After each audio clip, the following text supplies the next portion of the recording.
Voilà, comme je disais là, je vais dire autre, voilà, par rapport à, comment on appelle ça, à la récolte, à la moisson, voilà, qui s'est passé là, que Michel a rêvé. Parce que Dieu, nous devons beaucoup faire attention aux rêves, aux songes, aux visions. Nous devons avoir le discernement, afin que la foi grandisse en vous. Donc le Seigneur, quand vous êtes avec lui, toujours il vous prévient, toujours il vous parle. On dit il parle tantôt d'une autre, d'une manière, il parle d'une manière, tantôt d'une manière, tantôt d'une autre. C'est ce que la Bible dit. Vous comprenez? Encore, je ne dis pas tantôt d'une manière, tantôt d'une autre. Mais l'homme ne prend pas garde. Vous voyez, non? Donc, il nous parle pas des rêves, pas des sons, pas des visions. Une communication, afin qu'on prenne garde à ce qu'il dit. Donc, il y a plusieurs manières de fonctionner. Mais l'homme ne prend pas garde. Donc, l'homme n'a pas le discernement de saisir les choses de Dieu. Mais quand le cœur est nettoyé, là, on commence à comprendre Dieu. Parce que c'est la chair qui nous fatigue, qui nous entraîne dans son intelligence à elle, la chair. Raison pour laquelle on cherche le Seigneur pour que nous nettoie ce cœur-là, pour que nous renouvelions notre intelligence, pour que nous puissions avoir le discernement. Comme ça, nous pouvons discerner ce qu'il dit. Vous comprenez? Voilà, donc plus vous avez le cœur nettoyé, plus vous le comprenez mieux. Et plus il vous dit des choses d'avance. Donc ce qui doit arriver, il vous dit déjà, pour que vous ayez la paix dans le cœur, pour que votre amour soit parfait, pour que vous ayez la sagesse, pour que vous ayez la tempérance. Donc s'il y a des situations difficiles, il va toujours vous amener à ce que vous arrivez à, à comprendre ce qu'il veut faire avec vous dans l'avenir. Donc vous prêtez beaucoup attention. Donc le rêve du décortiquage du mil. Vous savez que le décortiquage du mil, comme le décortiquage de l'arachide, c'est d'enlever ça dans l'enveloppe. Voilà, de ces trucs-là. Du céréal, enlever ça, comment dirais-je, enlever ça dans son enveloppe pour avoir le grain. Donc c'est la récolte au fait. Voilà, donc on a eu à s'aimer pendant 3 ans, 4 ans. Voilà, au niveau de la foi. Maintenant, la foi doit être manifestée. Mais pour qu'elle soit manifestée, il faudrait maintenant qu'il vous amène maintenant des épreuves pour que vous arriviez à vivre par la foi jusqu'à ce que tout soit bien construit. Votre foi soit construite. Donc, il va vous éprouver. C'est comme ça, il va vous éprouver. Il va vous amener des épreuves. En vous amenant des épreuves, en même temps, il vous amène déjà, il vous communique déjà comment vous allez fonctionner avec, pour ne pas que vous soyez troublé. Et c'est comme ça, petit à petit, votre foi va grandir, jusqu'à ce que votre cœur s'attache à lui. Vous comprenez? Vous voyez, par rapport à, comment on appelle ça? Donc, vous voyez, il va vous éprouver. Voilà, donc il va amener des épreuves pour vous éprouver. Alors, si tu dis à Dieu que je veux la sagesse, qu'est-ce qu'il va amener? Il va t'amener des épreuves de la sagesse pour que tu sois sage. Donc, il va t'amener le contraire de la sagesse.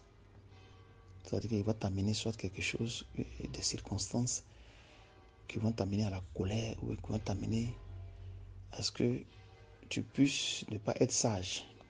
Tu vois, non? Voilà. C'est comme ça il fonctionne, les épreuves. Tu vois? Donc, quand tu vas commencer à ne pas être sage, quand tu vas manifester la non-sagesse, tu vas comprendre qu'il y a quelque chose qui ne va pas. Donc, qu'est-ce que tu veux? Tu vas devant sa face, et tu lui demandes de t'enlever cette tâche-là qui t'amène à ne pas être sage. Et c'est comme ça qu'il va construire la sagesse en toi. Vous voyez? Voilà. Et aussi, vivre par la foi, c'est ça. Puisque le fondement est déjà posé. Comme il avait déjà dit, il m'avait déjà montré. Et le fondement est déjà posé. Donc, il faut maintenant, la foi va être maintenant manifestée.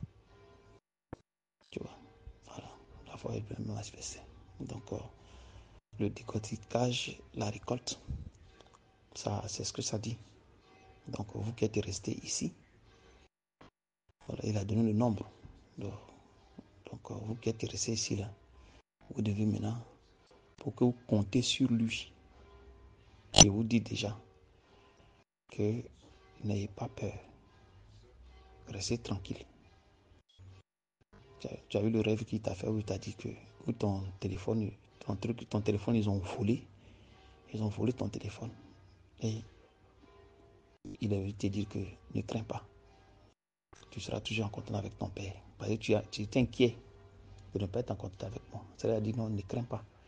Tu seras toujours en contact avec ton père. Tu vois un peu. Voilà. Donc, en disant ça, il va t'amener des circonstances difficiles. Pour toi-même, tu te dis que mais c'est quelle histoire ça?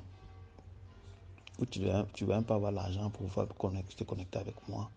Mais tu dois te rappeler de sa parole. Tu vas te rappeler de sa parole. Tu vois, non?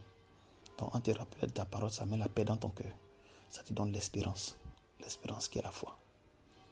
Et c'est comme ça, la peur va commencer à quitter. L'inquiétude va commencer à quitter. Comme je t'avais dit, que vous, qui n'avez pas le droit de travailler, ne travaillez pas. Ce n'est pas parce que vous vivez des situations que vous allez dire, bon, comme j'ai travaillé. Non. Je ne sais pas comment ça fonctionne. Quand Dieu dit de ne pas travailler, vous ne devez pas travailler. Vous-même, vous ne devez même pas travailler même. Voilà. Vous ne devez pas travailler. Parce que vous êtes des personnes que Dieu a choisies au milieu des chrétiens. Pour que vous marchiez dans sa volonté parfaite.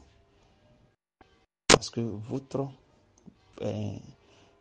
œuvre est liée à la bénédiction de Dieu. Voilà. Toutes les bénédictions, il dit, vous avez été bénis de toutes sortes de bénédictions spirituelles dans les lieux célestes en Christ. Éphésiens 1:3. Donc les bénédictions dont parle Dieu au niveau d'Abraham, là, voilà, ça va prendre vie maintenant. Donc nous allons vivre le temps d'Abraham qui va venir prendre vie. Le père Abraham, la foi. C'est ça qu'il est question là-bas. Le père Abraham qui prépare l'épouse de son fils Isaac. C'est la même chose. Vous comprenez, voilà pourquoi le père vient. Jésus-Christ vient pour préparer l'épouse. Parce que c'est lui qui prépare l'épouse. Mais dans l'attribut de père, pas dans l'attribut de fils. Il vient dans l'attribut de père. Afin que vous puissiez faire des choses plus grandes que son fils qui est venu dans le monde en tant que serviteur. Il est venu comme serviteur. Tu vois, non? Voilà pourquoi. Et il ne peut pas dire ouvertement qu'il était Dieu. Il était Dieu, non, il n'était pas venu pour ça. Bien vrai qu'il est Dieu, mais ce n'était pas dans cette optique-là. Il était venu pour prêcher la parole comme un simple homme, comme un prophète messager. Vous voyez, non? Voilà pourquoi il a toujours dit que le Père est plus grand que moi. Le Père est plus grand que moi. Vous comprenez un peu. Donc c'est le Père qui a comment dirais-je, de son autorité à programmer ce jour-là, d'enlèvement-là. Voilà. Et le Fils dit que lui ne connaît pas, les anges ne connaissent pas. Personne ne connaît si ce n'est que le Père. Mais pourtant que lui, il est Dieu. Mais en parlant, il parle dans l'attribut, étant dans l'attribut de Fils. Voilà. Donc cette révélation, ce n'est pas dans le Fils, mais c'est dans le Père. Donc c'est le Père qui connaît le jour de l'enlèvement. Pourtant que Paul, quand il parlait aux frères et sœurs, il leur disait que vous êtes les enfants de la lumière. Le Seigneur ne peut pas vous surprendre. Vous il disait ça, parce que vous êtes de la lumière. Mais quand Paul disait ces choses-là, c'était au fait, comme je vous avais dit, c'était l'image de la perfection que les Paul ont manifesté. Voilà, c'était l'image de la perfection qu'eux, ils ont manifestée. Voilà pourquoi je vous disais toujours que les Paul n'étaient pas parfaits. Bien vrai que souvent, dans certains passages, il parle de nous qui sommes parfaits, nous qui sommes parfaits. Mais ils n'étaient pas parfaits. Parce que si on est parfait, on ne meurt pas. On ne meurt pas quand on est parfait. Quand on est parfait, on ne meurt pas. Voilà. Quand on engloutit la chair, et on ressuscite une nouvelle personne, on ne meurt plus, c'est fini. Tu vois, non? Donc, Voilà pourquoi le Seigneur va vous amener à engloutir la chair. Votre chair doit être engloutie, afin que vous soyez au-dessus du péché, pour que vous puissiez manifester clairement la perfection. Et cette perfection n'est pas donnée à tout le monde. Ça est donné aux gens qui sont prédestinés, des gens qui sont choisis au milieu du peuple, comme les Lévites qui étaient choisis au milieu du peuple. Donc tous ceux qui sont choisis au milieu du peuple, tous ceux vont venir à la parole. Voilà. Donc ceux qui étaient ici, qui sont prédestinés comment dirais-je, à avoir la perfection, ils reviendront. Ça, c'est pas un problème. Le Seigneur nous a déjà dit toutes ces choses. Ils reviendront. Quel que soit ce qu'ils vont faire, même s'ils ont eu le cœur dur, quoi que ce soit, mais tout ça, c'est pour que la prophétie s'accomplisse. Tout ce que le Seigneur avait prophétisé doit s'accomplir. Donc, il va endurcir les cœurs pour que tout s'accomplisse. Vous comprenez? Alors, vous qui êtes restés, vous allez vivre ces choses. Vous allez vivre, Dieu va vous amener à vivre la foi. Dieu va vous amener à vivre par la foi. Par la foi. Donc, plus vous avancez, plus il vous amène des circonstances difficiles pour que vous arrivez à les surpasser. Tu vois, non? Voilà. Pour que vous arrivez à les supporter, au fait. Et c'est petit à petit comme ça que la foi va commencer à continuer sa route. Parce qu'elle avait déjà commencé. Elle va continuer sa route petit à petit. Petit à petit, elle va commencer à grandir. Plus elle grandit, plus elle fait disparaître en vous toutes les tâches qui sont à l'intérieur de vous. Toutes les tâches qui sont à l'intérieur. La colère, la haine, le mépris, l'orgueil, l'égoïsme, le mensonge, la séduction, la sexualité, les envies, l'ivrognerie, les convoitises, la chair, tous ces genres de choses-là. Les convoitises, pardon. De ce monde, tous ces genres de choses-là. Ouais, non. Petit à petit, puis Ali, ça va commencer à construire en vous la vie de Dieu. Quand on dit Matthieu 6,33, vous allez voir là-bas. Cherchez vraiment le royaume et la justice de Dieu. Cherchez vraiment le royaume et la justice. Et le reste, ça vous sera donné par-dessus tout. Donc, c'est pour cette raison, quand vous venez, si vous êtes célibataire, je ne vous demande pas d'aller vous marier. Si vous venez ici que vous n'avez pas le travail, je ne vous demande pas d'aller travailler. Voilà. C'est pour que le désir de travail, c'est-à-dire quoi? La cupidité. Il ne faudrait pas que la cupidité soit en vous. Parce que normalement, l'homme est cupide de nature. Nous manifestons d'une manière ou d'une autre. Chacun manifeste à sa façon. Voilà. Mais on est cupide. Vous voyez un peu. L'être humain est cupide. C'est la nature du péché qui fait ça, qui nous amène à avoir la nature adamique, qui nous amène à avoir ces genres de comportements-là. C'est pour cette raison, quand vous venez, il faut forcément que Dieu vous circoncie le cœur. C'est le dépouillement de la chair, dépouiller le cœur de tous ses désirs, des tâches, comme Jésus pouvait dire que c'est du cœur qui viennent toutes ces choses. C'est des tâches quand sur le cœur. Donc, il faut nettoyer ce cœur-là, nettoyer ce cœur-là, pour que vous ayez un cœur nouveau et avoir un renouvellement de l'intelligence, pour que vous puissiez marcher dans les voies de Dieu de manière correcte. Donc, marcher selon l'esprit. Vous voyez. Donc, c'est ce qui se passe actuellement. Donc, quand Dieu il vous donne ces genres de rêves, des visions, là, c'est pour que vous arrivez à avoir la paix du cœur, quelles que soient les circonstances, quels que soient les problèmes devant vous. Et petit à petit, la foi va se construire et la lumière va grandir en vous. Et plus la lumière grandit, plus les bénédictions se manifestent. Parce que c'est lié. C'est pas que vous restez dans les bénédictions et vous êtes dans le péché, non. Ça, c'est l'évangile de prospérité. C'est pas la question là, c'est pas ça ici. Voilà pourquoi je vous éloigne de la cupidité. Je vous éloigne des envies de ce monde. Je vous éloigne des envies de la chair. Vous devez compter sur lui. Voilà pourquoi souvent quand vous êtes malade, je ne vous ai pas appris à prendre des médicaments.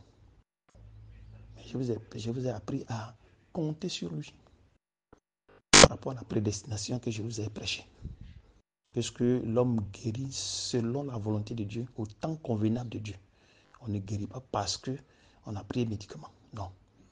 On guérit parce que Dieu a voulu que ça soit. le temps de votre guérison, donc au temps convenable. Donc, quand vous commencez à vivre par la foi, la prédestination prend vie en vous. Je vous avais déjà expliqué ces choses-là. Ce sont les premiers enseignements que je vous ai donnés sur la prédestination, que Dieu a prédestiné toutes choses. Donc, il n'y a pas quelque chose que nous faisons qui échappe à Dieu, non. Donc, ce que nous faisons, c'est des choses qui ont été déjà dans l'invisible, afin que ça prenne vie. Donc, tout ce qui prend vie en nous, ça a été d'abord dans l'invisible. Donc, quand nos actions que nous posons, ça a été déjà dans l'invisible. Si tu es dans une maison que ça ne doit pas être payé, alors ça ne va jamais être payé. Dans le physique. Parce que dans l'invisible, ça n'a pas été. Donc, dans le physique, ça ne sera pas. D'ailleurs, dans la vie réelle, ça ne sera pas. Voilà. Donc c'est un peu ça.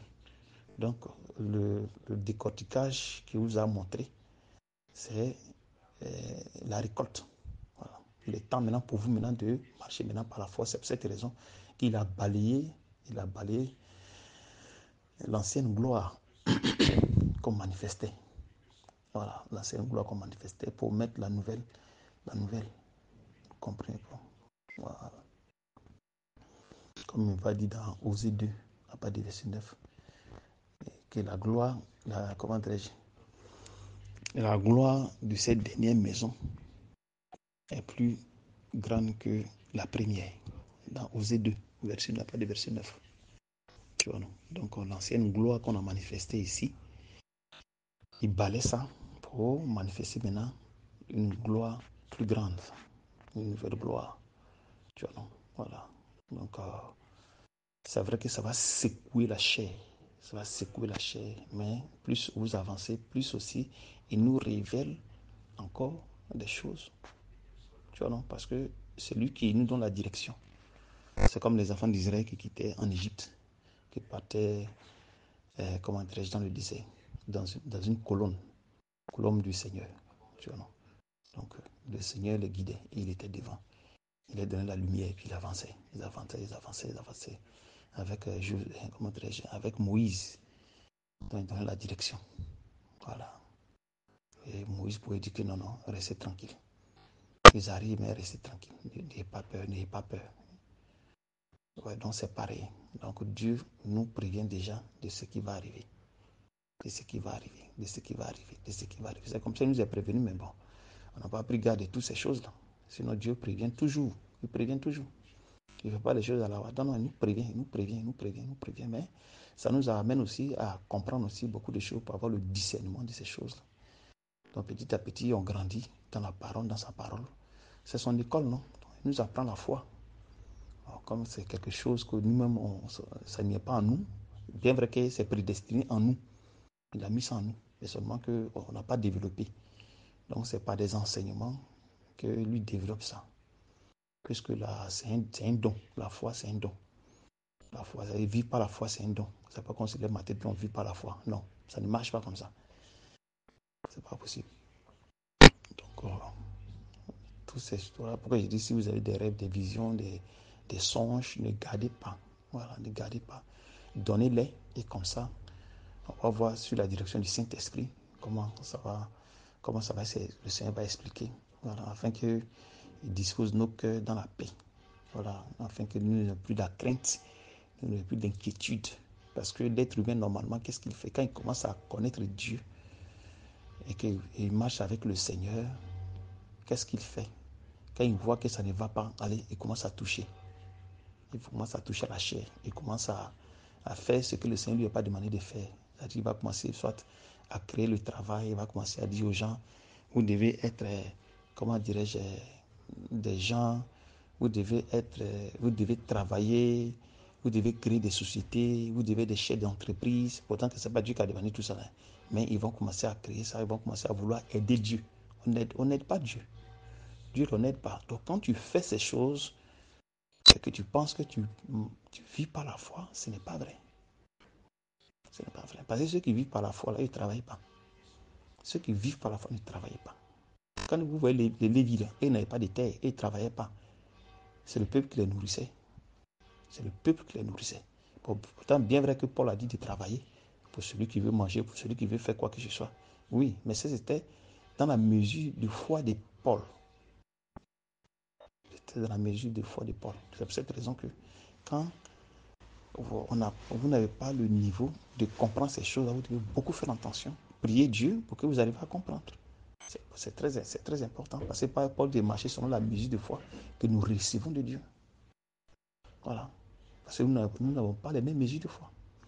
Comme je vous ai dit qu'il y a certains pasteurs qui amènent à ce qu'on paie la dîme. Mais Dieu ne fait pas la guerre. Ils sont là, ils avancent. Comme le prophète que nous avons connu, Tibi Joshua qui est mort. Il faisait payer la dîme, il faisait des choses. Bon, mais Dieu a accepté ça. Parce que Dieu ne lui avait pas donné la révélation de ces choses. Mais ça ne veut pas dire que ce n'est pas son serviteur. Ça ne veut pas dire que c'est un faux prophète. Non, ce n'est pas ça. C'est un vrai. C'est un vrai prophète du camp de matin. Parce que Dieu nous a révélé ça. Vous voyez un peu.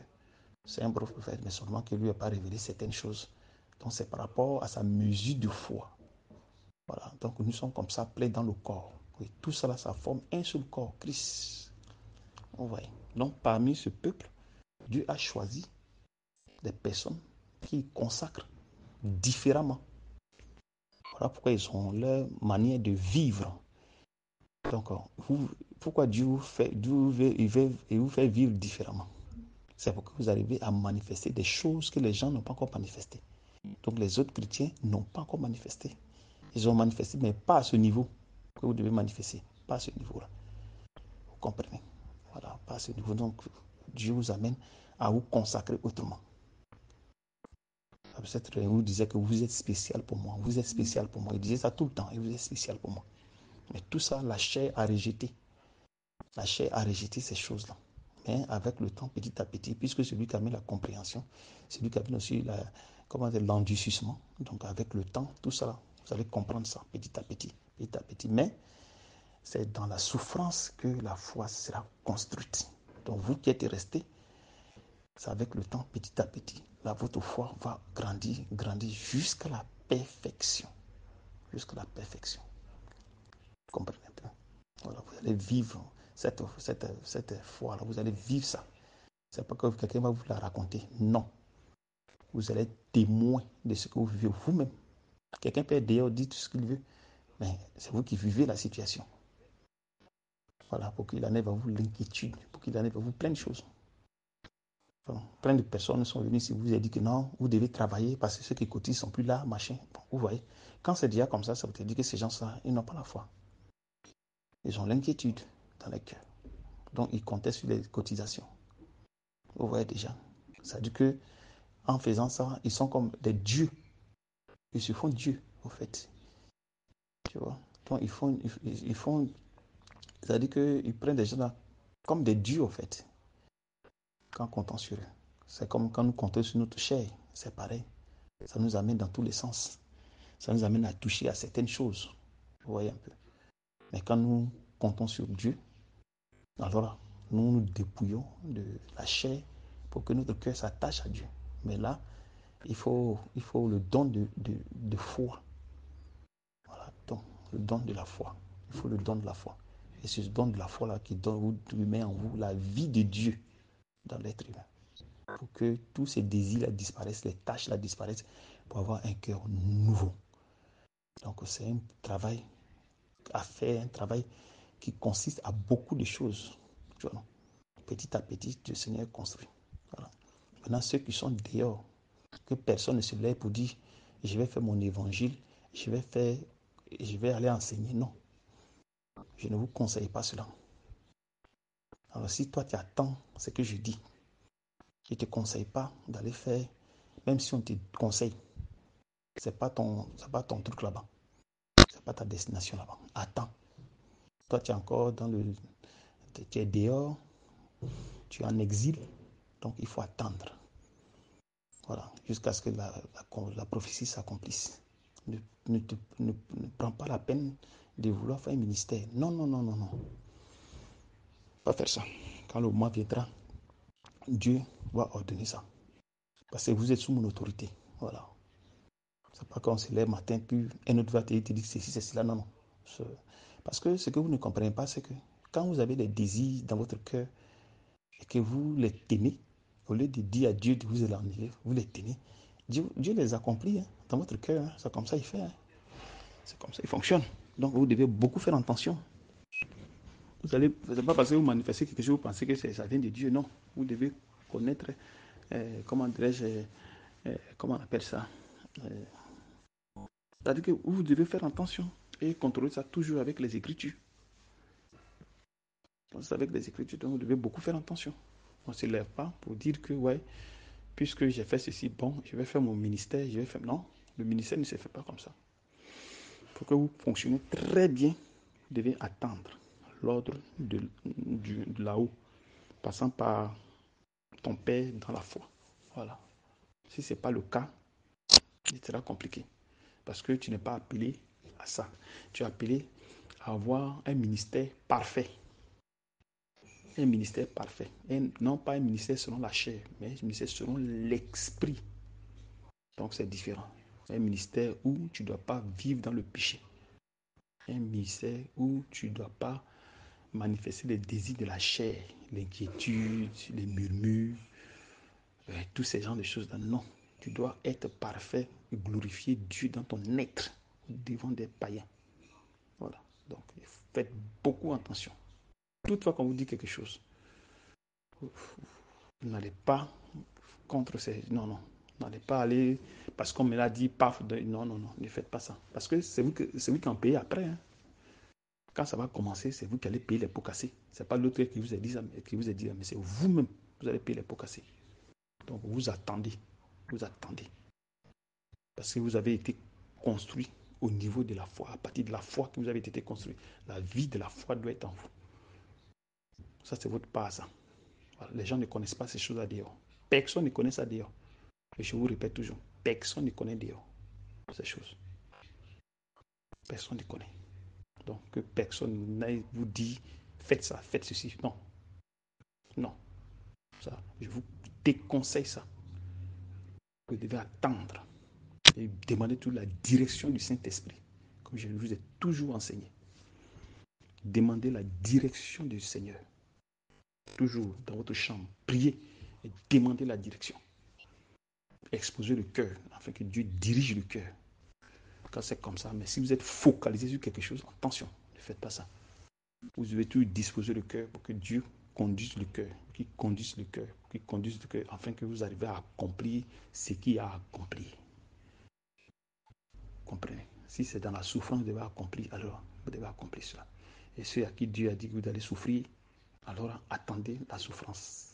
Ne dites pas que comme je suis en train de souffrir, là, il a commencé à toucher au travail, il a commencé à faire. Non, je ne vous conseille pas ça. Dieu ne vous a pas appelé à faire ce genre de choses-là. Vous devez rester tranquille et avancer avec lui. Vous devez continuer le jeûne étant dehors. Parce que vous êtes en exil. Il m'avait montré encore la forme d'exil. Après m'avoir montré ce truc de pasteur qui a été frappé et les brebis sont dispersées, il m'a montré encore le fait que une partie d'Israël est dehors. Tu vois, non? Et une partie est restée. Vous comprenez? Donc, c'est des choses que vous devez comprendre. C'est des choses que vous devez comprendre. Vous êtes dehors. Vous faites beaucoup attention. Parce qu'étant dehors, c'est un danger. C'est un danger étant dehors.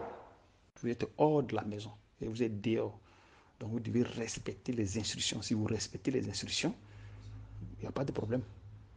Étant dehors, il n'y a pas de problème. Dieu va vous protéger. Mais si vous ne respectez pas et que vous allez commencer à faire des choses, vous allez commencer à vous abandonner les trucs du Seigneur, attendez seulement. Le désir que vous avez laissé là va commencer à prendre vie en vous. Donc, ça veut dire que la chair va commencer à prendre sa nature. C'est-à-dire va reprendre sa nature. Parce que vous n'êtes pas encore parfait. Vous êtes encore des enfants. Tu vois, non? Un enfant n'est pas différent d'un esclave. C'est ce que vous devez comprendre. Un enfant n'est pas différent d'un esclave. C'est pour cette raison que Dieu met, il met comment dirais-je, des administrateurs. Il vous met sous tutelle des administrateurs. C'est pour ça. Pour que vous grandissez jusqu'à ce que vous soyez adulte. Vous comprenez? Donc quand vous venez ici, qu'est-ce que Dieu fait? Dieu vous amène à être des petits enfants. C'est pour cette raison que vous devez être comme des petits-enfants pour que vous bénéficiez de la perfection. Maintenant, dans les autres assemblées, c'est normal que ces gens qui sont grands, ils gardent leur truc de grandeur, leur truc de âge, machin. Mais dans la perfection, les choses changent.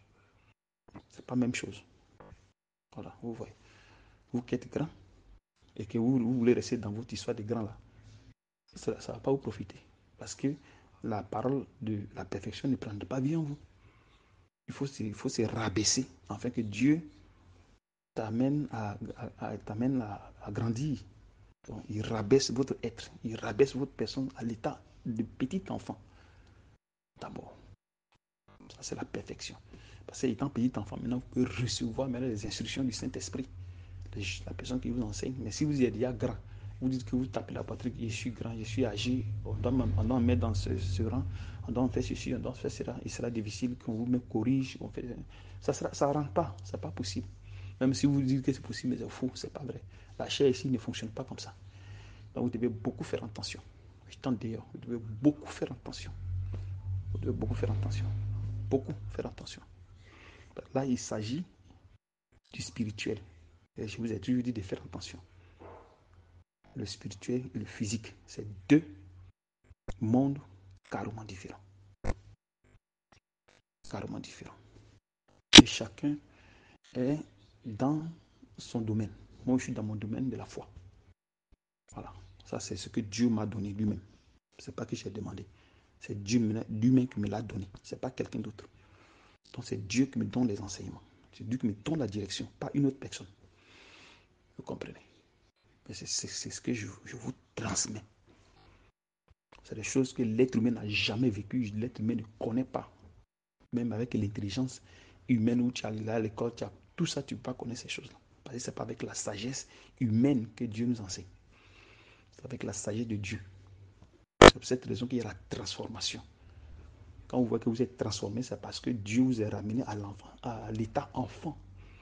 Et votre lumière a commencé à illuminer autour de vous. Et vous avez commencé à voir les témoignages. C'est parce que Dieu vous a rendu enfant. Et vous avez été enseigné de la sorte. Et ça vous amène à être des petits enfants, des petites filles, bien vrai que vous êtes âgés, pour que la vie de Dieu prenne forme en vous. Vous grandissez. Et maintenant, le Saint-Esprit vient maintenant. La loi qui est à l'intérieur maintenant, il vient maintenant pour guider cette loi-là, pour qu'elle soit parfaite, pour que vous marchiez correctement, parce que c'est l'Esprit qui marche correctement les choses. Vous voyez, non? Donc, c'est un peu ça. Donc, courage à vous, vous qui êtes restés avec moi, que le Seigneur vous fortifie. Tenez bon comme je vous ai dit. Suivez les instructions, respectez-les comme le Seigneur l'a donné, jusqu'à ce que tout soit parfait. Parce que là, il vous met au devant de vous les épreuves. Voilà, pour ne plus compter sur les hommes, pour ne plus compter sur les cotisations, pour ne plus compter sur quoi que ce soit. Pour ne plus compter sur vos parents, votre oncle, non. Comptez seulement sur Dieu. Quand la foi sera bien formée maintenant, il va vous amener maintenant vers vos parents. Vous allez maintenant les prêcher, vous devenez maintenant une nouvelle personne. Donc l'amour qui était en vous, de vos parents, il enlève cet amour-là. Cet amour, c'est pour enlever cet amour-là qu'il a coupé. Vous êtes coupé des parents. C'est pour vous enlever cet amour-là. Que vous êtes coupé de ces choses-là. Parce que vous êtes dans le désert. Étant dans le désert, quand Jésus partait dans le désert, il n'avait pas de contact dehors. C'est pareil. Donc c'est des choses que vous devez comprendre. Et ces choses vous ont été expliquées ici. Plein d'enseignements ici. Plein d'enseignements. Vous comprenez. Donc courage et tenez bon. Que le Seigneur vous fortifie. Shalom.